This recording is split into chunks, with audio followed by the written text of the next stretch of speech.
I mean, like, praise God for good education. But what will you do if you didn't get one? Praise God for good education. अच्छी पढ़ाई लिखाई के लिए प्रभु को धन्यवाद. Praise God you went to a very pristine college. Praise God. आप एक बहुत ही बढ़िया कॉलेज गए, प्रभु को धन्यवाद हो उसके लिए. But what will you do if you don't have the opportunity to go there? लेकिन वो क्या करें जिनके पास मौका नहीं था पढ़ाई लिखाई के You're लिए. not limited. आप सीमित नहीं हो. People ask me which Bible college you went. I never went to a Bible college. लोग पूछते हैं कौन से बाइबल कॉलेज गए थे. मैं कभी नहीं गया किसी. But I went to the school of the Spirit every day. लेकिन मैं आत्मा के स्कूल हर दिन गया था. And you can go to the school of the Spirit every day. और आप भी आत्मा के स्कूल हर रोज जा सकते हो. Amen.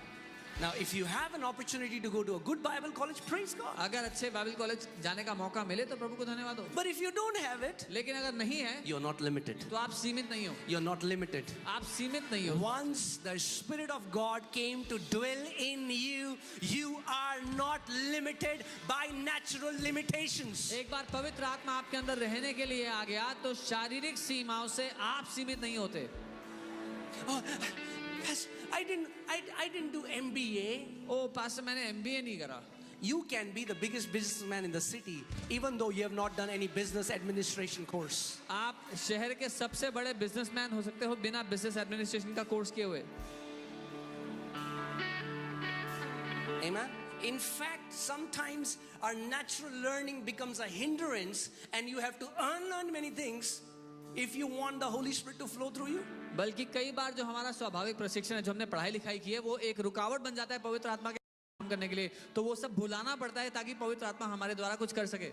I went to it's a very big church. I went there and I preached there. We did a convention. The Lord moved mightily, did many things. And the pastor was dropping me to airport and he said, I wish I would have never gone to Bible college. एक बहुत बड़ी church में मैं गया था और परमेश्वर ने बहुत भारी रूप से वहाँ काम किया.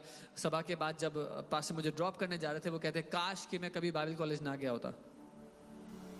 Because if there is a person who doesn't believe in the Spirit and the gifts of the Holy Spirit, they can quench the Spirit working in you. क्योंकि अगर कोई ऐसा व्यक्ति आपको सिखा रहा है जो पवित्र आत्मा में उसके कामों में विश्वास नहीं करता तो जो आपके अंदर जो आगे उसको ही बुझा देगा.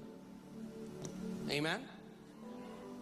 All right. So what is the first gift? पहला वरदान क्या है? Okay.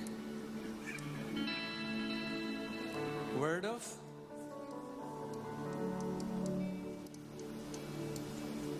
Greek word Sophia.